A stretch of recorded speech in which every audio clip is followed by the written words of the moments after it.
BNR gold and diamonds తరుగు తక్కువ బంగారం ఎక్కువ ఇప్పుడు మన వైజాగ్లో.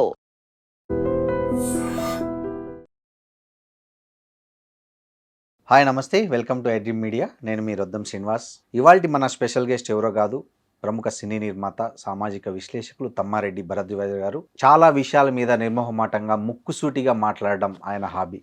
ముక్కుసూటితనంతో ఆయన ఈ సినిమా ఇండస్ట్రీలో ఏం కోల్పోయారు, ఏం లాస్ అయ్యారు, ఏం తెచ్చుకున్నారు, ఆయన విశ్లేషణలు చూసి ఎవరైనా మెచ్చుకుంటున్నారా, అసలు ఫెడరేషన్ అధ్యక్షుడు ఆయన కార్మికుల కోసం చేసిన సిఫార్సులు కానీ ఏమైనా అమలవుతున్నాయా లేదా, ఇలాంటి అనేక విషయాలను ఇవాళ ఎపిసోడ్లో తెలుసుకుందాం. నమస్తే సార్.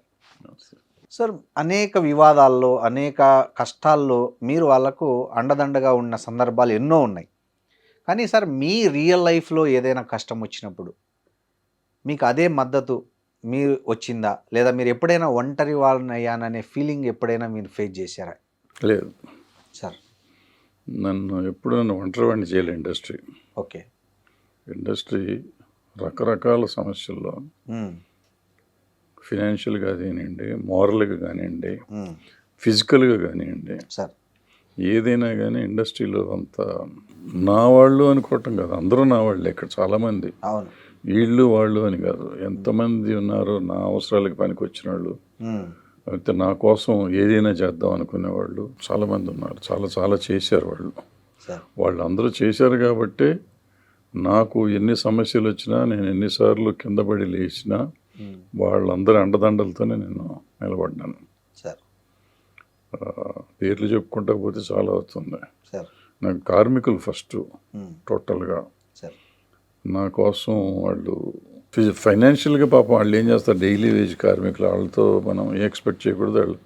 బట్ అయినా కూడా వాళ్ళందరూ నా కోసం ఒక ఎగ్జాంపుల్ చెప్తాను. అంటే చాలాసార్లు చెప్పాను నేను. చెప్పండి సార్. 93లో అనుకుంటాను, ఈ ఆంధ్రాకి ఇక్కడి నుంచి సినిమా ఇండస్ట్రీ వెళ్ళిపోవాలని మెడ్రాస్లో షూటింగ్లు ఆపేశారు. ఇక్కడ స్ట్రైక్ అని చెప్పి ఇక్కడ హైదరాబాద్లో షూటింగ్లు జరగకూడదు. నేను అప్పుడు నేను కొంచెం ఈ ఫెడరేషన్, ఇక్కడ ఫెడరేషన్ నేను ఉన్నాను కదా, ఇదంతా ఉన్నా అని చెప్పి మొత్తానికి కొంచెం గొడవగా ఉంది. ఆ టైంలో మా ఆఫీసు అక్కడ ఫిలిం నగర్లో ఉండేది, నేను ఇల్లు ఎల్లారెడ్డి కూడా ఉండేవాడిని. పొద్దున్న 7ంటికి మా ఆఫీస్ బాయ్ అక్కడి నుంచి ఫోన్ చేశారు. ఎవరో 10 మంది పెద్ద బుల్లెట్ల మీద పెద్ద పర్సనాలిటీలో 10 మందో 15 మంది వచ్చారు సార్. వచ్చి ఇక రఫ్గా అడుగుతున్నారు, భరద్వాజ్ ఉన్నాడా, ఎక్కడ అంటే లీడర్ రాలేదు సార్ అంటే, ఎక్కడ ఉంటాడు, ఇల్లు ఎక్కడ, డాంరాజ్ అని అడిగారు. అంటే అతని ఉద్దేశంలో వీళ్ళు ఏదో రౌడీలు అటాక్ చేస్తానికి వచ్చారేమో అని ఫీల్ అయ్యాడు. ఫీల్ అయ్యి నాకు ఫోన్ చేశాడు పొద్దున 7:30 ఆ ప్రాంతాల్లో. అప్పుడే నేను స్నానం చేస్తానికి వెళ్తున్నాను. ఆ టైంలో నేను ఫెడరేషన్, అప్పట్లో ల్యాండ్లైన్లే కదా, సెల్ ఫోన్ లేవు. సో మా ఫెడరేషన్ మా నాయకుడికి ఫోన్ ఉండేది, గౌడ్. ఆయనకి ఫోన్ చేశాం. ఆయనకి ఫోన్ చేసి, ఇట్లా ఉందమ్మా, ఒక 4 పంపించు, ఎవరిన ఉంటే. పొద్దున్నే ఎవరుంటారు, ఎవరు దొరికితే వాళ్ళు ఒక 4 ఇంటి దగ్గర పంపించు, లేడీస్ పిల్లలు ఉన్నారు కదా, ఏమన్నా అయితే చూసుకుంటాను, నాకు ప్రాబ్లం లేదు కానీ ఒక 4 సేఫ్టీకి పంపించాను అని చెప్పి పెట్టేసి స్నానానికి వెళ్ళాను. స్నానం చేసి బయటకు వచ్చి బట్టలు వేసుకునే లోపు బయట పెద్ద గొడవగా ఉంది. ఏం జరుగుతుంది అని చెప్పి నేను గబాలను బయటకు వస్తే, వీళ్ళు వచ్చేసి అప్పటికి 100-150 మంది వచ్చి జమ అయిపోయారు. 10 మందికి 150 మంది వచ్చారు. అంతలో అసలు ఎక్కడ దొరికారు అతనికి, కమ్యూనికేషన్ చేస్తానికి కూడా లేదు, అప్పుడు ఫోన్ లేవు, మెసేజ్ పెట్టచ్చు, వాట్సాప్ ఏం లేదు. అటువంటిది వచ్చేసారు. అక్కడి నుంచి నేను వచ్చి, నాకు సిగ్గేస్తాను, మా కాలనీలో నేను కొంచెం అగౌరవం అని కాదు, ఇంటి ముందు గొడవ అవుతుంది ఏంటి అని అనుకుంటారేమో అని భయం వేసి సిగ్గేసి, నేను వద్దొద్దు పదండి, నేను ఫెడరేషన్ ఆఫీస్కి వస్తాను పదండి అంటే, లేదు నువ్వు వస్తేనే వెళ్తాం అన్నారు. సరే, అక్కడి నుంచి బయలుదేరు. అక్కడి నుంచి మన ఎల్లారెడ్డిగూడ నుంచి మా ఫెడరేషన్ ఆఫీస్ 2 కిలోమీటర్స్ ఇక్కడ కృష్ణానగర్లో. అక్కడి నుంచి నేను వస్తా అంటే వీళ్ళందరూ వెనక్కి వస్తున్నారు. అక్కడి నుంచి 100 తండోపు జనం పరిగెత్తుకొస్తాను మా ఇంటి కోసం. సరే వెళ్ళిపోయి నేను ఆఫీస్లో కూర్చున్నా, లేడీస్ జెంట్స్ అంతా వచ్చేసారు. 1000 మంది దాకా జమ అయ్యారు. 600-700 మంది పైనే ఉంటారు. ఉండి అంటే నాకు ఇక సిగ్గేస్తుంది, వద్దు వెళ్ళిపోండి ఇక్కడి నుంచి, వెళ్ళిపోండి, నేను ఆఫీస్లో ఉన్నాను కదా, సేఫ్ వెళ్ళిపోండి అంటే లేదు అయ్యే బయటికి రావాలి, లేడీస్ అంతా. సరే వెళ్తే పాపం వాళ్ళు మొత్తం ముట్టుకుని చూసి ఏం అవ్వలేదు కదా అని ఏడుపులు పెడబొబ్బలు. ఎంత ప్రేమ లేకపోతే తెల్లారగట్టం అంత అఫెక్షన్ సార్, నిజంగా గ్రేట్ అది. సో అంత బాగా చూసుకున్నారు అన్నాడు. ఎందుకు ఆ వచ్చిన వాళ్ళు ఎవరు సార్, దేనికోసం వాళ్ళు వచ్చారు? తర్వాత వీళ్ళంతా ఎతుకుతానికి వెళ్ళారు, ఎతికి పట్టుకున్నారు. వాళ్ళు పట్టుకుంటే ఏంటంటే వాళ్ళు ఇక్కడ ఫైటర్స్, ఓకే, హైదరాబాద్ ఫైటర్స్ అయితే వాళ్ళకి మెడ్రాస్ కార్డ్స్ ఉన్నాయి. సో వాళ్ళని ఏంటంటే ఇప్పుడు మెడ్రాస్ వాళ్ళు రానివ్వట్లేదు, హైదరాబాద్ వాళ్ళు చేయనివ్వరు, వాళ్ళు అక్కడ వాళ్ళు కాబట్టి ఇక్కడ చేయకూడదు అంటారు. ఇక్కడ మాకు పని లేదనుకోండి, అప్పటికి స్ట్రైక్లో ఉంది. సో మా బతికేంటి సార్, నా గర్కానా ఘాట్కి అయింది అని కనుక్కుంటానికి వచ్చారు వాళ్ళు. దానికి ఏళపాళ లేకుండా పొద్దున్నే వచ్చారు. అంతే ఇదంతా సమస్య. ఓకే, ఆ తర్వాత వాళ్ళకి వేరే కార్డులు ఇచ్చి సరి చేసాం అదంతా. తర్వాత అట్లాగే నాకు ఫినాన్షియల్గా ఇబ్బందులు వచ్చినప్పుడు నాగార్జున గారు కానీ, సురేష్ బాబు గారు కానీ, చల్సాన్ రమేష్ గారు కానీ, రాజశేష్ గిరిరావు గారు కానీ, అల్లు అరవింద్ గారు కానీ నాకు అవసరానికి ఎప్పుడు నా వెనకాల ఉన్నారు. అంటే ఏ పోట్లాడుకున్న రోజుల్లోనే అందరితోనూ పోట్లాడాను, అందరితోనూ శత్రుత్వం లేదు పాపం. వాళ్ళు ఇప్పుడు ప్రేమగానే చూస్తారు. నేను కష్టాలు ఉన్నాను తెలుసుకుని వాళ్ళంతటా వాళ్ళు హెల్ప్ చేసినవి ఉన్నాయి, నేను అడిగితే చేసినవి కూడా ఉన్నాయి కొన్ని. ఓకే, సో ఇండస్ట్రీ నాకు లేదు అనుకోవటం ఏం లేదు. ఇబ్బంది అంటారు ఏ రకంగా చెప్పాలంటే, సినిమాలు చేస్తానికి మాత్రం నేను ప్రొడ్యూసర్గా సినిమాలు చేయటానికి పెద్దగా హెల్ప్ అవ్వలేదు. ఒక రకంగా దానివల్ల జరగలేదేమో తెలియదు. ఏ పెద్ద హీరో కానీ ఏ పెద్ద డైరెక్టర్ కానీ సినిమా చేయలేదు నాకు, అది తెలియదు నాకు. సమాధానం డబ్బులు అడగడానికి ధైర్యం చాలకనా ఏమన్నా ఉండొచ్చు, అంత ప్రేమగా ఉంటారు. ఇప్పుడు అవసరానికి ప్రతి వాళ్ళు పనికి వచ్చారని చెప్పాను నేను, దాంట్లో ఇదేం లేదు. బట్ సినిమా చేయడానికి వచ్చేటప్పటికి మరి వాళ్ళకి నా మీద నమ్మకం ఉందో లేకపోతే సంథింగ్ ఏదన్నా అయ్యి ఉండొచ్చు. అది దీనివల్ల జరిగిందా వేరే దాని వల్ల జరిగిందా నాకు తెలియదు. నాకు ఎప్పుడు అనిపిస్తూ ఉంటుంది ఎందుకు చేయలేదు ఎవరు నాకు అనేది, నాకు మాత్రం అనిపిస్తుంది. నేను రెగ్యులర్ ఫిలిమ్స్ చేస్తాను, నేను చూస్తా 30 సినిమాలు చేశా. చేసినాక ఎందుకు చేయలేదు వీళ్ళు ఎవరు అనేది నాకు ఇప్పటికీ అర్థం కాని ప్రశ్నే. అది దీనివల్ల దానివల్ల అనేది నాకు తెలియదు కానీ చేయలే అంతే. మీరు అడిగారు, వాళ్ళు నో చెప్పలేదు, ఎస్ చెప్పలేదు. ఓకే, కానీ మీరు చాలా మందికి లైఫ్ ఇచ్చారు కదా సార్ మీ సినిమాల ద్వారా. అంటే వాళ్ళ కెరీర్ ప్రారంభంలో, అంటే మనం పేర్లు వద్దు కానీ వాళ్ళ కెరీర్ ప్రారంభంలో ప్రేక్షకులు ఈజీగా అర్థం చేసుకుంటారు మీరు ఎవరెవరికి లైఫ్ ఇచ్చారు అనేది. సో అలాంటి వాళ్ళ నుంచి కూడా మీకు ఎందుకు సపోర్ట్ దొరకలేదంటే మీకు ఏమనిపిస్తుంది? అంటే ఎక్కువ మంది నేను అడగలేదండి. ఇప్పుడు పర్టికులర్గా నేను ఎవరికైనా చేశానని నేను అనుకోను అసలు. Part of my business. ఇప్పుడు నాకు ఏదో అవసరం వచ్చినప్పుడు ఆ పలానా వ్యక్తితో నేను సినిమా చేసి ఉండొచ్చు, చేస్తే అతని జీవితాంతం నాకు రుణపడి ఉండాలనుకుంటాం. ఫోన్ చేసి నువ్వు నాకు చేస్తావా చేయవా అని అడగటం అటువంటిది లేదు. నేను అట్లా ఎవరు నన్ను ఇబ్బంది పెట్టాను అనుకుంటే ఒక శ్రీకాంత్ ఒక్కడిని ఇబ్బంది పెట్టాను, 2-3 సార్లు ఇబ్బంది పెట్టా, చేశాడు కూడా పాపం. అతను ఇబ్బంది పడినా చేశాడు. ఇంకా మిగిలిన ఎవరిని నేను ఆబ్లిగేట్ చేసుకోవాలి. నాకు ఆబ్లిగేషన్ చేశాడు అంటే శ్రీకాంత్ చేశాడు. నాకు అవసరమైనప్పుడు పాపం సుమన్ కూడా నేను 1-2 సార్లు అడిగితే వచ్చి చేశాడు. మిగిలిన వాళ్ళు రకరకాల వాళ్ళ ఇష్యూస్ ఏంటో మనకు తెలియదు. బట్ నేను చేసిన వాళ్ళు వీళ్ళిద్దరు మాత్రం నేను ఎప్పుడు పిలిస్తే అప్పుడు వచ్చి పని చేశారు. సినిమా ఇండస్ట్రీలో నెపోటిజము, కుల రాజకీయాలు ఎక్కువ ఉంటాయి, మొత్తం దాని చుట్టే నడుస్తుంటుంది అనేది కూడా అంటే చాలామంది అంటుంటారు సార్. సో మీరు ఈ సినిమాను అన్నిటినీ ఈ లీడర్షిప్ దగ్గరగా చూశారు, మీరు చెప్పండి సార్ అందులో ఈ ప్రచారంలో ఎంత నిజం ఉంది అనేది. నెపోటిజం అనేది ఉండుంటే ఓకే, చిరంజీవి గారు ఉంటాడా? చిరంజీవి గారి దగ్గర నుంచి లెక్క తీసుకోండి మీరు. సుమను, భానుచందరు, రవితేజ, ఇప్పుడు వచ్చిన వాళ్ళంతా పోలీసు విజయ్ దేవరకొండ, వీళ్ళందరూ ఎక్కడి నుంచి వచ్చారు? వీళ్ళంతా నెపోటిజం లేదు కదా ఇప్పుడు. గతంలో చిరంజీవి గారి కంటే పెద్ద హీరో లేడు కదా వచ్చిన వాళ్ళల్లో. చిరంజీవి గారు వచ్చారు, ఎన్టీ రామారావు గారు, నాగేశ్వరరావు గారు వచ్చారు కదా అట్లా అనుకుంటే. అవును. ఆ తర్వాత జనరేషన్ శోభన్ బాబు గారు, కృష్ణ గారు వచ్చారు కదా, వాళ్ళకి ఎవరు లేరు కదా. చిరంజీవి గారు వచ్చారు, బాలకృష్ణ గారికి ఒక్కళ్ళే ఎన్టీ రామారావు గారు అబ్బాయి. అవును. ఈ మిగిలిన వాళ్ళు కాంతారావు గారికి ఎవరు లేరు. అట్లా వస్తానే ఉన్నారు కదా అప్పటి నుంచి వచ్చిన వాళ్ళు ఎవరు ఉన్నారు. ఇటు తిరిగి నాగార్జున, వెంకటేష్ వాళ్ళిద్దరు వచ్చారు. ఆ తర్వాత వాళ్ళ పిల్లలు వచ్చారు. But at the same time వాళ్ళతో పాటు సమానంగా వీళ్ళందరూ వచ్చారు కదా. ఇప్పుడు 2-3 పేర్లు మనం చెప్తున్నాం, 10 మంది పేర్లు నేను చెప్పాను ఇప్పుడు. సో నెపోటిజం అనేది ఉంటే వీళ్ళు ఎవరు రాకూడదు కదా, వస్తున్నారు. కుల రాజకీయాలు ఉన్నాయా సార్?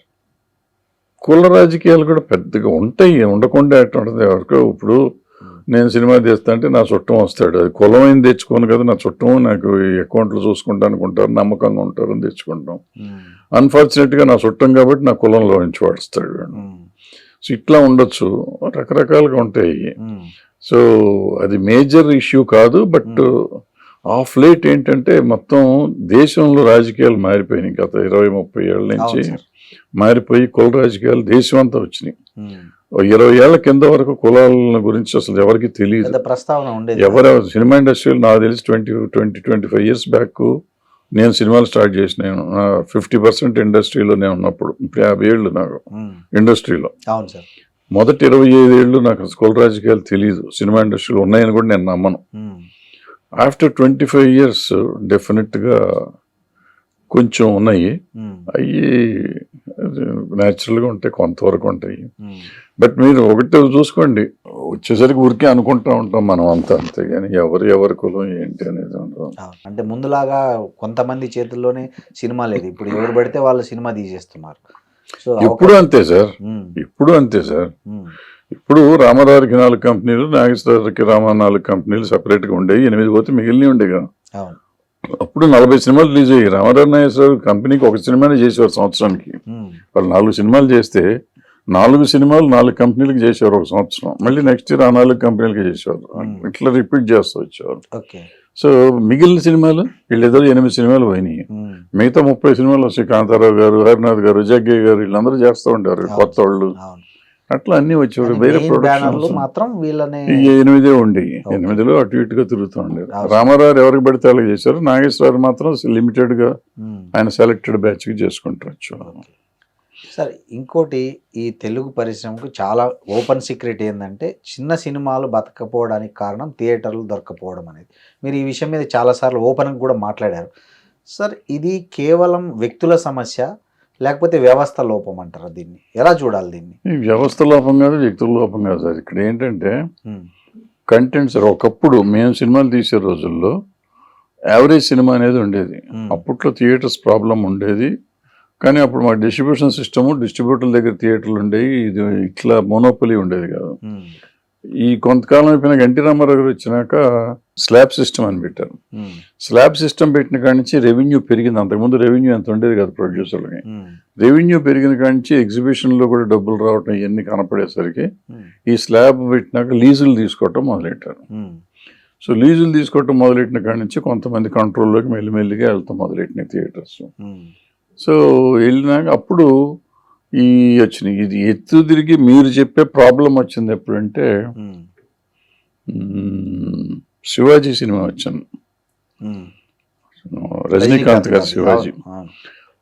అప్పుడు దాకా పెద్ద సమస్య లేదు. శివాజీ వచ్చినప్పుడు ఏం చేశారంటే మొత్తం ఆంధ్ర రాష్ట్రంలో ఉన్న థియేటర్లు అన్నిట్లోనూ శివాజీ చేశారు ఫస్ట్ టైం. అంతకుముందు ఎట్లా చేసేవారంటే మనకి ఎన్ని ఉంటే అన్ని థియేటర్లు వేసేవాడు. 100, 200, 300, 400 థియేటర్ లెవెల్కి వెళ్ళిపోయింది. 300 దాకా వెళ్ళాం, 400 కూడా వెళ్దాం. శివాజీ వచ్చేసరికి దగ్గర 700-800 థియేటర్లు వేసారు ఫస్ట్ టైం. అక్కడి నుంచి డబ్బు కనపడతా ఉంటే మొత్తం అందరూ పెంచుకుంటూ పోయారు. ఇట్లా పెంచుకుంటూ పోయేటప్పటికి ఏమవుతుందంటే చిన్న సినిమా రిలీజ్ అవడానికి ఆ టైంలో ఉండదు. ఇంతకుముందు పెద్ద సినిమా వచ్చినప్పుడు ఒక సీజన్ చెప్తాను, ప్రేమ ఖైదీ రామానాయుడు గారిది వచ్చినప్పుడు 5 సినిమాలు రిలీజ్ అయినాయి. 5లో ప్రేమ ఖైదీ చిన్న సినిమా. ప్రేమ ఖైదీ కూడా ఆడింది. అప్పుడు రామారావు నాగేశ్వర చిరంజీవి గారి సినిమాలు ఏవి వచ్చినాయి అవి కూడా ఆడినాయి, అన్నీ ఆడినాయి. సో 5 సినిమాలు హిట్ అయినాయి పండక్కి. ఇప్పుడు ఏంటంటే అదే ప్రేమ ఖైదీ టైం లాగా ఇప్పుడు తీసుకుంటే అదే రామారావు గారితో, రామనాగేశ్వరతో, ఇప్పుడు లేకపోతే చరణ్దో, మన మహేష్ బాబుతో ఎన్టీఆర్తో సినిమా ఉంటే అన్ని థియేటర్లు వేస్తాం. ఇప్పుడు ఈ ప్రేమ ఖైదీకి మనం థియేటర్లు ఇవ్వలేం. ఓకే. సో దీని మీద రకరకాలుగా ఉంటుంది. ఒకటి కంటెంట్ బాగోక, ఒకటి లేటెస్ట్గా ఈ సంవత్సరం నేను చూసిన, ఈ సంవత్సరం నేను ఒక 2 సినిమాలు 3 సినిమాలు నేను ఇన్వాల్వ్ అయ్యి ఉన్నా ప్రొడక్షన్లో. నా సినిమాకి కూడా నో షో పడింది. ఓకే. నో షో పడింది ఫస్ట్ డే నుంచి. ఇది ఎక్కడ అవుతుంది అంటే మన అపోజిషన్ చూసుకున్నాడు. నేను మొదట్లో నా సినిమాలన్నీ నేను కోతల రాయుడు ఎన్టీ రామారావు గారి సినిమా మీద వేసి, అప్పట్లో ఎన్టీ రామారావు గారు నెంబర్ 1, చిరంజీవి గారికి ఫస్ట్ పిక్చర్ అది. కానీ నాది సక్సెస్ఫుల్ సినిమా. నెక్స్ట్ సినిమా మొగుడు కావాలి, చిరంజీవి, కమల్ హాసను రజనీకాంత్ మంచి పాపులర్గా ఉన్న రోజుల్లో ఇద్దరు అసలు ఆంధ్రాలో క్రేజ్గా ఉన్నప్పుడు వాళ్ళిద్దరు కాంబినేషన్ అల్లావుద్దీన్ అద్భుత్ దీపం అని ఒక సినిమా వచ్చాను, దాని మీద వేసా. అది సిల్వర్ జూబ్లీ పోయింది. సో నాకు పెద్ద సినిమాలు వచ్చినా దాని మీద వేసి సక్సెస్ తీసుకున్న ఎక్స్పీరియన్స్ ఉంది. కానీ ఇప్పుడు ఏం చేస్తున్నారంటే ఆ పెద్ద సినిమా చిన్న సినిమా అని చుట్ల, అంటే అఫ్కోర్స్ అవతల దెబ్బతింటే దీనికి వస్తారేమో తెలీదు, బట్ అసలు ఫస్ట్ థియేటర్లో ఎంటర్ అవట్లా. అది ప్రేక్షకుడు తెలవాలి కదా, మేజర్గా ప్రేక్షకుడికి ఎంటర్ అవట్లా. తెలియకుండా ఉండడానికి నా సినిమాకి నేను ప్రమోషన్ అంటే ట్రైలర్లు వేసా. ముందు లెనిన్ బాగా ఆడింది. లెనిన్ సినిమా థియేటర్స్ అన్నిట్లో ట్రైలర్స్ వేసా. సో జనం చూశారు, ట్రైలర్లు చూశారు కాబట్టి వాళ్ళకి తెలుసు సినిమా రిలీజ్ అవుతుందని. పేపర్లో వేసాను, టీవీలో వేసాను, రేడియోలో వేసాను, రోడ్డు మీద ఈ కొత్తగా ఎల్ఈడి బోర్డులు పెట్టారు ఆంధ్ర రాష్ట్రం అంతా, వాటిల్లో పెట్టాను. బస్ స్టాండ్లు అన్నిట్లో ఎల్ఈడీలు నడిపించాను. ఇట్లా ఇక్కడ మెట్రోలో వేసాను, మెట్రో రైల్లో వేసాను, ఇక్కడ థియేటర్స్లో అన్నిట్లో పెట్టాను, పేపర్లో వేసాను. అన్ని తెలిసినవి చేశాను నేను. హోర్డింగ్స్ పెట్టాను, అన్ని చేశా. మీరు షో పడలా. చూడండి, జనం థియేటర్లోకి వచ్చినాక అనొచ్చు. ఇప్పుడు నేను ఎగ్జిబిటర్ అనాలా, పాప వాళ్ళు నాకు థియేటర్లు ఇచ్చారు. ఇప్పుడు ఇంకోటి కూడా చెప్తూ ఉంటారు, వీళ్ళు విశ్లేషకులు టీవీ రివ్యూస్ రాసి చెడగొడుతున్నారని. పాపం వాళ్ళు 3 ఇచ్చారు. అన్ని రివ్యూస్ బ్యాడ్ అనలా, గొప్ప సినిమా అనలేదు కానీ, దాని బ్రహ్మాండమైన సినిమా అనలేదు కానీ 2.5 to 3 అన్నారు కొంతమంది. అట్టట్టా ఉంది, సెకండ్ హాఫ్ బాగానే ఉంది, ఇది బాగానే ఉంది, ఆ అమ్మాయి ఎవరో బాగా చేసింది, జగపతి బాబా బాగా చేసాడు, రఫ్ హిట్ ఉంది. చూడొద్దు అని అనలా, బాగా తలపోటు అన్నమాట అనలా. ఫస్ట్ హాఫ్ స్లోగా ఉన్న, సెకండ్ హాఫ్ బాగానే ఉంది అన్నట్టు సంథింగ్ చెప్పారు. ఇన్ని చెప్పినా కూడా థియేటర్కి జనం రాలా. కొంచెం సాటర్డే పెరుగుతుందా, సండే పెరుగుతుందా కూడా ఏ రోజు రాలా. చచ్చిపోయింది సినిమా. ఆ తర్వాత వచ్చిన వారం వచ్చిన సినిమాలు కూడా అట్లాగే అయినాయి. మళ్ళీ ఇండస్ట్రీ నాశనం అయిపోయింది. మన సినిమాలు మనకు తెలిసిన 2 సినిమాలు ఇట్లా పోయినాయి కదా అనుకుంటే, మధ్యలో వచ్చిన చెన్నై లవ్ స్టోరీ విపరీతమైన రెవెన్యూ వచ్చింది. మధ్యలో వచ్చిన ఇంగ్లీష్ సినిమాకు నాతో పాటు వచ్చిన ఇంగ్లీష్ సినిమా బ్రహ్మాండంగా ఆడింది. ఒడిస్సీ బ్రహ్మాండంగా నా సినిమాతో పాటు వచ్చింది. మొన్న వచ్చిన స్పైడర్ మ్యాన్ మొత్తం రాష్ట్రం అన్ని చోట్ల, న్యూస్ వీల్ లాంటి చోట్ల కూడా 4 షోలు వేస్తే అది ఫుల్ అయిపోయింది. పక్కన వచ్చిన సినిమాలు ఫుల్ అవ్వలేకపోయినాయి. సో ఇప్పుడు మనం ఎగ్జిబిటర్ అనాలా, లేకపోతే ఆ నలుగురు అని మీరు అంటారు, నలుగురిని అనాలా? ఇచ్చారుగా, మనకి ఇస్తే రాలా. అంటే ఇప్పుడు మేము తెలిసిన వాళ్ళం, పెద్ద ప్రొడ్యూసర్లు అనుకున్న వాళ్ళు, తెలిసిన ప్రొడ్యూసర్లు అనుకున్న వాళ్ళ సినిమాలు, తెలిసిన యాక్టర్లు ఉన్న సినిమాలకి రానప్పుడు మిగిలిన వాళ్ళకి ఎక్కడి నుంచి వస్తారు? మిగిలిన సినిమాలు ఇంకెట్టున్నాయి. అట్లా అనుకుంటే మరి వస్తున్న సినిమాలకు రెవెన్యూ విపరీతంగా వస్తుంది. ఇప్పుడు నేను వచ్చిన కురియన్ కనకరాజు బాగా ఆడుతుంది, దాంతోపాటు వచ్చిన డబ్బింగ్ సినిమా DC బాగా ఆడుతుంది, 2 బాగా ఆడుతున్నాయి. సో థియేటర్లకు రావటం లేదనుకుంటే ఆ 2 సినిమాలకు వచ్చారు. ఆ 2 సినిమాలకి ఎట్లా వచ్చారంటే వస్తున్నారు. అంటే ఎక్కడ మనం పీపుల్తో కనెక్ట్ అవ్వలేకపోతున్నారు. సినిమా తీసిన వాళ్ళు ప్రజలకు కనెక్ట్ అవ్వలేకపోతున్నారు. కనెక్ట్ అయిన సినిమాలు మాత్రం డబ్బులు వస్తున్నాయి. ఆ కనెక్ట్ అవ్వటం ఎట్లా అనేది నేర్చుకోవాల్సిన అవసరం ఉంది ఇప్పుడు ప్రొడ్యూసర్లు. Correct sir. అది కొంతమందికి తెలిసిన టెక్నిక్, మన రాజమౌళి గారికి తెలిసిన టెక్నిక్. అట్లా మిగిలిన వాళ్ళు ఎవరో అట్లా దాని మీద కష్టపడుతున్నారు. అట్లాగే ఇప్పుడు ఆ సినిమా చెన్నై లవ్ స్టోరీ, ఆ ప్రొడక్షన్ హౌస్ కంటిన్యూస్గా వాళ్ళు సక్సెస్ఫుల్ సినిమాలు చేస్తున్నారు. వాళ్ళు కూడా బాగా కనెక్ట్ అవుతారు మొదటి నుంచి. వాళ్ళే అసలు ఫస్ట్ అసలు ఇటువంటి కనెక్షన్ తీసుకొచ్చిందే వాళ్ళు. ఏది ఆ సినిమా హృదయ కాలేయంతో తీసుకొచ్చారు. అసలు సోషల్ మీడియాతో పాటు సినిమాని బయటికి తీసుకురావచ్చు అని నేర్పించింది అసలు వాళ్ళు. ఒక సినిమాను సూపర్ హిట్ చేయొచ్చు సోషల్ మీడియా ద్వారా హృదయ కాలేయంతోనే అసలు ఇదంతా స్టార్ట్ అయింది. హృదయ కాలేయంతో జరిగినాక ప్రొడక్షన్ ఇదంతా మారిపోయింది. సో వాళ్ళు సక్సెస్ఫుల్గా తీసుకొస్తున్నారు సినిమాలు. సో మనం కూడా మారాలి, మనం కూడా నేర్చుకోవాలి వాళ్ళ దగ్గర. ఎక్కడ అంతే తప్ప వీళ్ళని బ్లేమ్ చేయటం ఎందుకంటే ఇప్పుడు థియేటర్ వాళ్ళు యజమానులు పాపం వాళ్ళు మోనోపొలీ చేసినా ఇంకోటి చేసినా థియేటర్ రన్ అవుతానే డబ్బులు కావాలి. అంతే కదా సార్. కరెంట్ ఛార్జెస్ అట్ట కంపల్సరీగా ఇవ్వాలి, జీతాలు ఇవ్వాలి, ట్యాక్సులు కట్టాల్సిందే వాళ్ళు. ఈ వాళ్ళకి మరి డబ్బులు కావాలి తినడానికి. మనం వేసి నో షో పెడితే క్యాంటీన్ వాళ్ళు బతకాలి కదా. ఇవన్నీ ఉంటాయి, రకరకాల సమస్యలు ఉంటాయి వాళ్ళకి. సో ఆ సమస్యలకు పరిష్కారం ఆలోచించకుండా థియేటర్లు ఇవ్వట్లేదు, థియేటర్లు ఇస్తే ఏం చేస్తున్నాం? ఇప్పుడు మనం ఏం ఉద్ధరించాం, వాళ్ళు ఇంకేం ఉద్ధరించలేకపోతున్నాం. సార్ మీరు చాలా ముక్కుసూటిగా మాట్లాడతారు కదా సార్, దేని గురించి అయినా. మీ ముక్కుసూటితనం వల్ల మీకు బాగా దూరమైన పర్సన్స్ ఎవరైనా ఉన్నారా? ఏదో టెంపరీగా ఇబ్బంది పడ్డ వాళ్ళు ఉన్నారు. మా కృష్ణ గారితో పేచి పెట్టుకున్నాం. పేచి కాదు, నేను అట్లా తేడా కొంచెం దూరం వెళ్ళాం. మళ్ళీ మేమిద్దరం చాలా క్లోజ్గా ఉన్నాం. దాసనారాయణరావు గారితో అట్లా అయ్యింది. మళ్ళీ మేమిద్దరం క్లోజ్గా ఉన్నాం. అట్లా చాలా మందితో ఉంది. కానీ ఇప్పుడు ఇందాక చెప్పాను నేను 5-6 పేర్లు. వాళ్ళందరితో నాకు ఎప్పుడు పేచియే, ఎప్పుడు బాగానే ఉంటాం, అదేం లేదు. పేచీకి దానికి సంబంధం లేదు. అఫ్కోర్స్ కొంత హర్ట్ అవుతారు, బాధపడతారు వాళ్ళు. ఎందుకు మనతో మనం బాగుంటాం కదా, మనకెందుకు ఇట్లా చేస్తాడు అనుకుంటారు. నా నైజం నాకేదో అనాలి అని నేను అనుకోను. ఆ స్పాంటేనియస్గా సమయం వచ్చినప్పుడు ఆ సందర్భాన్ని బట్టి నేను మాట్లాడతాను తప్ప వాళ్ళ మీద వీళ్ళ మీద శత్రుత్వం ఉండదు నాకు. అది అర్థం చేసుకునే వాళ్ళు ఎంత బాగానే ఉంటారు. ప్రాబ్లీ నన్ను అందరూ అర్థం చేసుకున్నారు, ఒకళ్ళిద్దరు తప్ప నన్ను అందరూ బాగానే అర్థం చేసుకున్నారు. ఒకళ్ళిద్దరు తిట్టుకుంటే కూడా నాకు పోయేదేం లేదు. సార్ మీరు ఫెడరేషన్ అధ్యక్షుడిగా కార్మికుల కోసం చాలా చేశారు, వెల్ఫేర్ సంబంధించి డెవలప్మెంట్. సో ఇప్పటికి కూడా తెలుగు ఇండస్ట్రీలో కార్మికులకు అందాల్సిన గౌరవం, వాళ్ళకు అందాల్సిన కనీస వసతులు ఉన్నాయా సార్? లేవండి. లేవు. అంటే కనీస వసతులు మేము ఉన్నప్పుడు ఏంటంటేనండి ఎవరికి లేవు. ఓకే. హీరో హీరోయిన్కి కూడా లేవు. వాళ్ళు బట్టలు మార్చుకోవాలంటే చెట్టు చాటుకి వెళ్ళి మార్చుకోవాలి అవుట్డోర్లో. వాళ్ళు టాయిలెట్కి వెళ్ళాలంటే వాళ్ళు చెట్టు చాటుకి వెళ్ళి చేయాల్సిందే. సో వాళ్ళకేం స్పెషల్ లేవు. ఇప్పుడు కార్వాన్లు గీర్వాన్లు వచ్చినాయి. సో అప్పుడు మేము పెద్ద డిమాండ్ చేసేంత పొజిషన్ అప్పుడు లేదు. ఎందుకంటే వాళ్ళు మెయిన్ హీరో హీరోయిన్లు, డైరెక్టర్, ప్రొడ్యూసర్ కూడా చెట్టు చాటు పని చేస్తున్నారు. సో అందరికీ అదే పొజిషన్ ఉండేది. సో అప్పుడు వస్తువులు లేవు. ఇప్పుడు వస్తువుల కోసం అడుగుతున్నామండి. చెయ్యాలనుకుంటాం, కొన్ని చేయలేము, కొన్ని చేయగలం. వాళ్ళు నేను 10 ఏళ్ళ నుంచి దగ్గర ఏమీ లేను కాబట్టి ఇది అప్పుడప్పుడు ఎప్పుడైనా మీటింగ్కి వెళ్ళినప్పుడు చెప్తాం చేద్దామని. బట్ అవి కొన్ని జరుగుతాయి, కొన్ని జరగవు. సార్ దాసరి నారాయణరావు గారు ఉన్నంత వరకు ఇండస్ట్రీకి పెద్ద దిక్కుగా ఉండేది. ఆయన ఏదన్నా వచ్చి ఇదేది.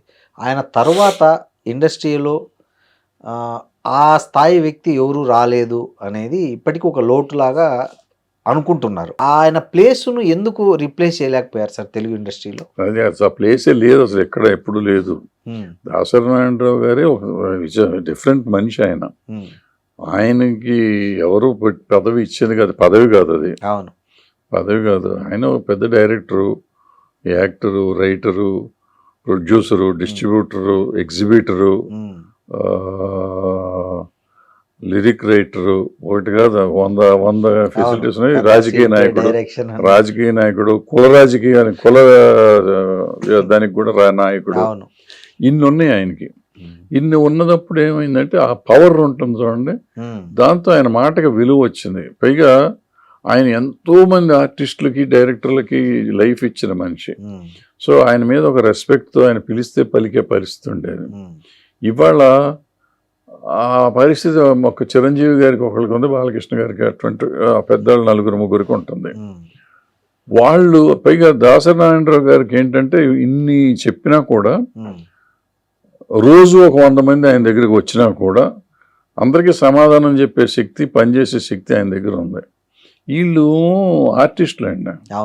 వీళ్ళు అంత టైం స్పేర్ చేయలేరు, అవైలబుల్గా ఉండలేరు. ఇప్పుడు వీళ్ళ ఇంటికి అవైలబుల్గా, ఇప్పుడు చిరంజీవి బాలకృష్ణ గారి ఇంటికో అందరూ లోపలికి రావచ్చు, గేట్లు తెరిస్తే అసలు ఇంట్లో పట్టరు, మనుషులు పట్టరు. దాసనారాయణరావు గారి ఇంట్లో అట్ట కాదు, అప్పటికే వాళ్ళు వదిలిపెట్టేవారు, బట్ అక్కడ ఆపేవారు. బట్ అవసరం ఉన్న వాళ్ళని ఆయన లోపల రానిచ్చేవారు. వీళ్ళకుండే బిజీ షెడ్యూల్లో వీళ్ళు ఎవరితో మాట్లాడాలంటే చాలా కష్టం అవుతుంది. అందరికీ ఉండదండి ఆ శక్తి, అందరికీ ఉండదు, ఆయనకున్న శక్తి అందరికీ ఉండదు. అందుకని అప్పటికి చిరంజీవి గారు కానీ, బాలకృష్ణ గారు కానీ, మోహన్ బాబు గారు కానీ, ఇట్లా ఎవరైనా వాళ్ళకి శక్తి మీద చేయగలిగేవి చేస్తూనే ఉంటారు. సో రావాలండి, దాసనారాయణరావు మాత్రం ఇంకోటి రారు, ఇంకో దాసనారాయణరావు రారు, ఇంకో పెద్ద రాలేరు కూడా. ఓకే, అది అవుట్ ఆఫ్ క్వశ్చన్. ఈ ఓన్లీ థింగ్ ఈజ్ ఎవరి సాయి శక్తిలో వాళ్ళు చేయరు. ఇప్పుడు 100 మంది కలిస్తే ఒక దాసనారాయణరావు అవుతారు. అవును. సో 100 మంది చేస్తున్నారు ఏదో. అవును సార్. అప్పటికి ఇప్పటికి గ్రూపులు తగ్గాయా పెరిగాయా అంటే ఏం చెప్తారు సార్? అప్పుడు పెద్ద గ్రూపులే ఉండేవి, మన ఓపెన్గానే ఉండేది. రామారావు నాగేశ్వర గారు అనేది ఉండేది. ఆ తర్వాత కృష్ణ గారు, శోభన్ బాబు గారు పెద్ద కాదు కానీ పెద్దగా ఉండేది. చిరంజీవి గారు, బాలకృష్ణ గారు లాగానే ఉంటుంది కాంపిటీషన్. సో అది కాంపిటీషనే కానీ అది గ్రూపు కాదు, అది ఉంటుంది. డెఫినెట్గా ఉంటుంది. అటు ఇటు క్రాస్గా ఇద్దరు హీరోలతో సినిమాలు చేసిన ప్రొడ్యూసర్లు చాలామంది ఉన్నారు. సో అంత లేదు, ఇప్పుడు నడుస్తుంది. టాలీవుడ్లో మీకు తెలిసి ఎక్కువ అంటే గుప్తదానాలు చేస్తుంటారు కొంతమంది, చాలామంది. సో అట్లా ఎక్కువ మీకు తెలిసిన ఎవరైనా ఒక పెద్ద స్టార్ ఎవరైనా ఉన్నారు సార్ అట్లా ఎక్కువ గుప్తదానాలు చేసేవాళ్ళు? అందరూ గుప్తదానాలు చేస్తూ ఉన్నారండి, అందరూ చేస్తున్నారు. అందరూ తెలుసో తెలియకో పాపం కొన్ని పనికి వచ్చి ఉంటాయి, కొన్ని నిజంగా పాత్రదానాలు ఉంటాయి, కొన్ని అపాత్రదానాలు ఉంటాయి. అంటే చాలా మంది అనుకుంటారు వీళ్ళు ఎవరు పిల్లికి భిక్షమయ్యారు అని చాలా మంది అనుకుంటుంటారు. వాళ్ళు అనుకుంటే మనం ఏం చెప్తాండి. ఇప్పుడు అందుకే వాళ్ళకి ఎవరు తెలియకూడదనే ఉద్దేశం. ఇప్పుడు ఇస్తున్నారు అని తెలిసింది అనుకోండి, ఇంటి ముందు లైన్ కడతారు. కరెక్టే సార్. వాళ్ళ పనిగా అవసరం లేని వాళ్ళు కూడా కడతారు. అప్పటికి నాకు తెలిసి చాలా చోట్ల అవసరం లేని వాళ్ళు తెచ్చుకుంటున్నారని నాకు తెలుసు. అంటే ఇస్తున్నాడు కదా, మన నీదేం పోయింది మధ్యలో, నువ్వెందుకు జడగొడతావు అనే టైపు ఒకళ్ళిద్దరు అన్నారు కూడా నన్ను. నీకేమన్నా అవసరమా, ఆయన ఇస్తున్నాడు నేను తెచ్చుకుంటున్నాను అనే టైపులో మాట్లాడుతున్నాను. సో అటువంటిప్పుడు మనకి ఎందుకు వచ్చిన గొడవ, అందుకని వీళ్ళు ఇట్లా సైలెంట్గా ఉండటమే కరెక్ట్ అండి సార్. ఇంకోటి సార్, ఇండస్ట్రీలో చాలా రూమర్స్ వస్తుంటాయి సార్. అవి అట్లాంటి ఒక పెద్ద రూమర్ అని జనం దృష్టిలో వచ్చిన ఒక రూమరు నిజమైన సందర్భం ఏదైనా ఉందా మీకు గుర్తున్నంత వరకు? అంటే అంటుంటారు కదా సార్, వాళ్ళు క్షుద్ర పూజలు చేస్తుంటారు, లేకపోతే ఈ సినిమా హిట్ కావడానికి బలి ఇచ్చారు, ఇట్లాంటివేవో కొన్ని ఇష్టం వచ్చిన రూమర్స్ స్ప్రెడ్ చేస్తుంటారు, చెప్తూ ఉంటారు. అంటే పెద్ద మూడులో ప్రతి సినిమాకి బలి ఇస్తానే ఉంటారు. అవునా సార్? ఇచ్చిన చేస్తారు కదా, అంటే బలిచ్చే కదా, గొర్రెనో మేకనో కోసే కదా భోజనాలు పెడతారు అక్కడ పెడతారు. కానీ ప్రతి సినిమాకు ముందు చాలా సినిమాలకు పెడతారు, ముందు వెనకో మధ్య ఎప్పుడో పెడతానే ఉంటారు. Okay sir. వారం అక్కడ రెండు సినిమాల ఎవరో ఒకళ్ళ అది ఉంటుంది, భోజనాలు ఉంటాయి. సో నడుస్తూనే ఉంటుంది సార్. క్షుద్ర పూజ అని కాదు, బట్ వాళ్ళ నమ్మకం అది. అవును. ఇప్పుడు దాన్ని ఇంకో తప్పుగా మనం తీసుకోవాలి. సో బలిదానాలు అనేవి మన దేశంలో ఉన్నాయి. సో కొంతమంది నమ్ముతారు, అక్కడ బలి ఇవ్వటం అలవాటు, ఇస్తూ ఉంటాం. సినిమా ఇండస్ట్రీలో కృతజ్ఞత లేని వాళ్ళు ఎక్కువ ఉంటారు అనేది ఒక ప్రచారం ఉంది. లేదు, నిజంగా కృతజ్ఞత ఉండి చేసిన సహాయాన్ని గుర్తుపెట్టుకొని తిరిగి మనకు మళ్ళీ అవసరం వస్తే స్పందిస్తారు అనే వాళ్ళు ఎక్కువ మంది ఉంటారా, కృతజ్ఞత లేని వాళ్ళు ఎక్కువ మంది ఉంటారా? సార్ కృతజ్ఞత, నేను మీకు హెల్ప్ చేశాను అనుకోండి, హెల్ప్ చేసి మీరు నాకు చెయ్యాలి అని నేను అనుకున్నప్పుడు నేను హెల్ప్ చేయటం ఎట్ట అవుతుందండి? బిజినెస్ అవుతుంది, బిజినెస్ ప్రపోజల్ అవుతుంది. మీరు చెప్పింది కరెక్ట్. నేను ఏదో చేశాను అంతే, దాన్ని మర్చిపోవాలి. అసలు మీకు నేను చేశాను నాకు గుర్తు కూడా ఉండకూడదు. Correct sir. గుర్తు పెట్టుకున్నానంటే అది బిజినెస్. సో ఇప్పుడు కృతజ్ఞత ఉండాల్సిన అవసరం నాకు తెలిసి ఎవరికి ఏమీ లేదు. ఎవళ్ళ అవసరం వాళ్ళది, ఎవళ్ళ అవసరం. నేను ఫర్ ఎగ్జాంపుల్ ఒకటి చెప్తాను. నేను ఒక కొత్త ఆర్టిస్ట్తో సినిమా తీద్దాం అనుకున్నాను. అతని జీవితాన్ని ఉద్ధరిస్తానికి నేనేం తీయట్లేదుగా, మీ కాన్సెప్టే కొత్త తీస్తున్నా. నా అదృష్టం బాగుండి అతని అదృష్టం బాగుండి ఆ సినిమా హిట్ అయింది. ఇప్పుడు జీవితం నేను అతనికి ప్రసాదించినట్టు లెక్క కాదు. మరి అతను నాకు జీవితం ప్రసాదించాడు పోనీ కాదు. అతను పెద్ద హీరో అయిపోయాడు, కొంచెంసేపు అతను పెద్ద హీరో అయిపోయాడు అనుకున్నాం, అతను నెంబర్ 1 అయ్యాడు, నేను ఇంట మామూలుగా ఉన్నా. అతను నాకు ఎందుకు చేయలేదు అని నేను అసలు ఎందుకు అనుకోవాలి? అసలు అయ్యాడు, సంతోషించాలి. మన ఇద్దరం జీవితాలు ఒకసారి స్టార్ట్ చేసాం. నా జీవితంలో నేను ఇట్లాగే ఉండిపోయాను, నువ్వు జీవితంలో ఎదిగావు, సంతోషం. కానీ మీరు అడిగితే ఒక సినిమా చేయాలి కదా సార్ అతని తర్వాత ఎప్పుడైనా? ఎందుకు అడగాలి మనం? మీకు అతనితో చేసే ఉద్దేశం ఉంది, ఒక ప్రాజెక్ట్ ఉంది. ఉండి అడిగితే ఏం చేస్తారేమో మనకేం తెలుసు. చేయకుండా లేరండి. ఎన్టీ రామారావు గారు సార్.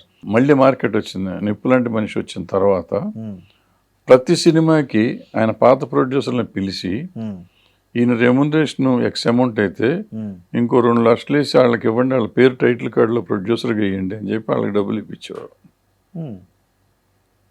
శ్రీహరి కూడా అట్టగే చేశాడు. తనకు తెలిసినట్టు తనకు పనిచేసిన వాళ్ళకి కాదు, తనకు తెలిసిన ప్రొడ్యూసర్లు దెబ్బతిన్నారంటే వాళ్ళని పిలిచి సినిమా ఇచ్చి చేసిన తర్కణాలోనే. అంటే కొంతమంది చేస్తారు, అందరూ అదే సార్. అలాంటి కృతజ్ఞత కలిగిన వాళ్ళు ఎవరైనా ఉన్నారని. కృతజ్ఞత అంటే ఏదో మేము రుణపడి ఉండిపోయి, అది కృతజ్ఞత. ఎన్టీ రామారావు పేరు చెప్పాను కదా నేను. ఇప్పుడు ప్రస్తుతం ఉన్న ఇండస్ట్రీ ఏం తెలియదు, చేస్తున్నారేమో మనకేం తెలియదు, నాకు అంత టచ్లో లేను కాబట్టి నాకు ఐడియా లేదు. సో మీకు అట్లా ఎవరైనా, మీరు ఏమన్నా ఫ్లాప్లో ఉన్నప్పుడు కానీ లేకపోతే మీ సినిమాలు హిట్ కానప్పుడు మీకు ప్రాజెక్ట్ చేసి పెడతాము ధైర్యంగా ఉండండి అని చెప్పిన హీరోలు ఎవరైనా ఉన్నారా సార్? గుర్తున్నంత వరకు ఎవరు లేరు. ఎవరు లేరు. అమెరికాలో చిరంజీవి గారు సినిమా ఏదో చిన్న గెస్ట్ వేషన్ అడిగితే పాపం చేస్తాను, నాకు 2-3 సార్లు ఆయనే ఫోన్ చేశారు. ఏమైంది చెప్తావు మళ్ళీ చెయ్యేంటని.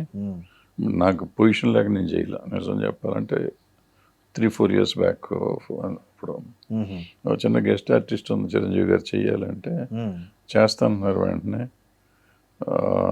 తర్వాత ఆయనే పాపం 2-3 సార్లు ఫోన్ చేశారు, ఏం చేసుకోవేంటి అని. నేను అంటే చేసే పొజిషన్ లేక నేను చేయలేదు. Okay sir. చిరంజీవి గారిని అడిగింది కూడా అది ఆ ఫస్ట్ టైమే నేను అడగటం, ఆల్మోస్ట్ అడగగానే చేసుకోమన్నాను. Okay sir. మీరు దగ్గర 30 సినిమాలు చేశారు. సో మీ లైఫ్లో ఈ సినిమా తీసిండకపోతే బాగుండని రిగ్రెట్ అయిన సినిమా ఏదన్నా ఉందా సార్? ఉంటాయి, 2-3 సినిమాలు ఉంటాయి సార్. ఎంత బాగుందో అని ఒక సినిమా చేశాను సార్. క్షేమంగా వెళ్ళి లాభంగా రండి అని ఒక సినిమా వచ్చింది, సూపర్ హిట్ అయింది, సెన్సేషనల్ కామెడీ. సో మనం ఎందుకు చేయకూడదు అని చెప్పి నేను ఎంత బాగుందో అని ఒక కామెడీ సినిమా తీశాను. నా జోనర్ కాదు, నాకు ఐడియా లేదు, నేను సరదాగా ఉంటాను కానీ సినిమా కామెడీ తీయలేను అని చెప్పి అది తీసినాక అర్థమైంది. సో ఆ పాయింట్ మంచిది, సినిమా మంచిది, కథ బాగానే ఉంటుంది, ప్రజెంటేషన్ నా వల్ల నేను పండించలేకపోయాను.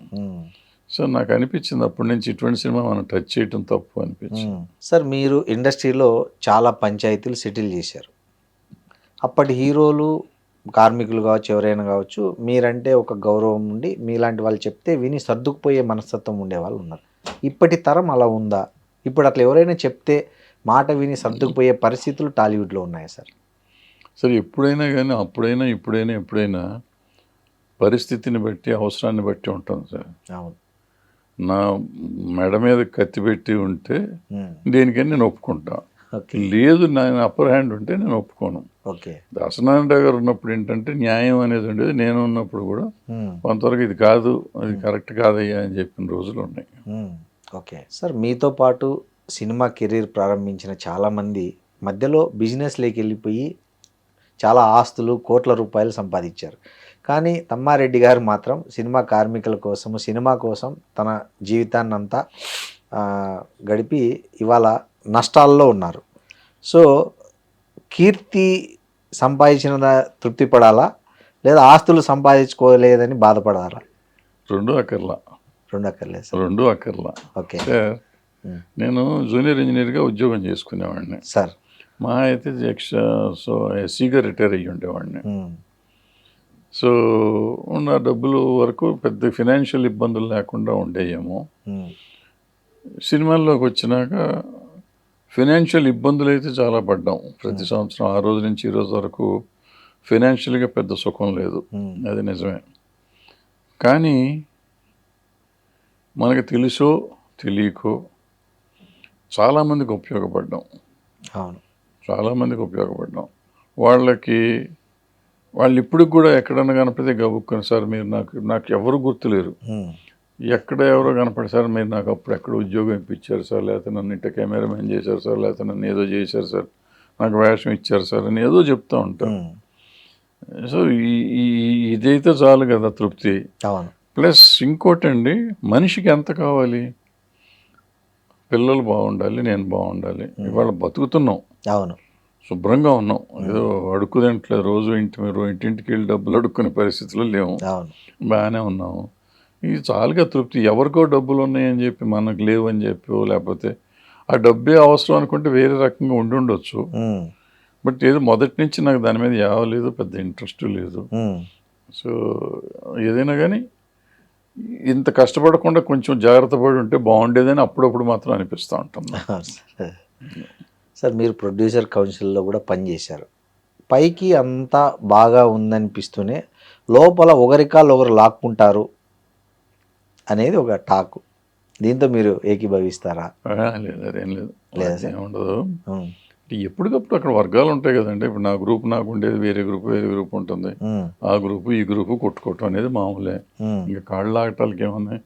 గెలిస్తే ఆ గ్రూప్ గెలుస్తుంది, లేకపోతే ఈ గ్రూప్ గెలుస్తుంది. అవును. ఇంకేముంటుంది దాంట్లో లాక్కోవటాలు. ఇంకో కామెంట్ చేశారు సార్ మీరు గతంలో, హీరోలు 100 కోట్లు రెమ్యునరేషన్ తీసుకుంటున్నారు, దీనివల్ల ఆ సినిమా ఏదైనా అటు ఇటు అయితే నిర్మాతలు ఇబ్బంది పడుతున్నారు ఆర్థికంగా అని చెప్పారు. కానీ అలాంటి నిర్మాతలే హీరో కాల్ షీట్ ఇస్తే ఎవరైతే నష్టపోయిన హీరోతో కాల్ షీట్ ఉందంటే నో అని చెప్పలేని పరిస్థితిలో ఉన్నారు. అంటే ఇక్కడ తప్పు నిర్మాతదా హీరోదా? నిర్మాతేనండి, హీరోది కాదు. ఇప్పుడు నాకు తెలిసి హీరోలు ఎవరు నాకు డబ్బులు ఇంత పెంచండి అని ఏదో ఒక స్టేజ్లో వాళ్ళు డబ్బులు తగ్గించి వెనక్కి ఇచ్చిన రోజులు ఉన్నాయి. లేకపోతే మనం ఇవ్వలేని పరిస్థితి వస్తే తగ్గించుకున్న రోజులు చాలామందికి ఉన్నాయి. ఇప్పుడు కూడా మనమే వాళ్ళు ఫ్లాప్ ఇచ్చినాక వెళ్ళి ఇంకా నీకు ఎక్కువ ఇస్తానని చెప్పి వెళ్తాను మనవాళ్ళు వెళ్తున్నారు నిర్మాతలు. సో తప్పు నిర్మాతల్లో ఉంది తప్ప వాళ్ళల్లో ఏం లేదు. సో నిర్మాతలే అవగాహన లేకుండా పోయారు. బట్ ఇప్పుడు సైకిల్ తిరుగుతుందండి, ఇవన్నీ మామూలే, రొటీన్ అవుతూ ఉంటాయి, తిరుగుతాయి, మళ్ళీ వెనక్కి వస్తాయి. సార్ మీకు అట్లా ఎవరైనా రిటర్న్ ఇచ్చారా సార్? మీ సినిమాల్లో ఎవరైనా మీకు అట్లా? ఆ రోజు చక్రవర్తి డబ్బులు తెచ్చి ఇచ్చాడు నాకు. జేడి చక్రవర్తి. ఏ సినిమాకి సార్? సూర్య అని ఒక సినిమా చేశాను. ఓకే. సూర్య అని సినిమా చేశాను. చేస్తే రిలీజ్ కాకముందే వాడితో నేను మాట్లాడే ఇది కూడా లేదు. అంటే సినిమా కంప్లీట్ అయిపోయినాక చాలా డిఫరెన్స్ వచ్చింది నాకు అతనికి. నేను ప్రొడ్యూసర్ని, డైరెక్టర్ని కాదు దానికి. బాగా ఇదిగా ఉంది, కొంచెం ఇదిగా ఉన్నా. సడన్గా ఒక రోజు వచ్చాడు ఇంటికి, వచ్చి గబుక్కున్న సినిమా ఎల్లుండి రిలీజ్ అనగా పేపర్లో యాడ్ వేస్తానికి కూడా డబ్బులు లేవు మన దగ్గర. తెచ్చి ఒక అమౌంట్ తెచ్చి చేతిలో పెట్టి, అన్నయ్య నువ్వు చెయ్యన్నయ్య అని చెప్పి. నాకు ఉన్న ఈ 50 ఏళ్ళలో అతను ఒక్కడే.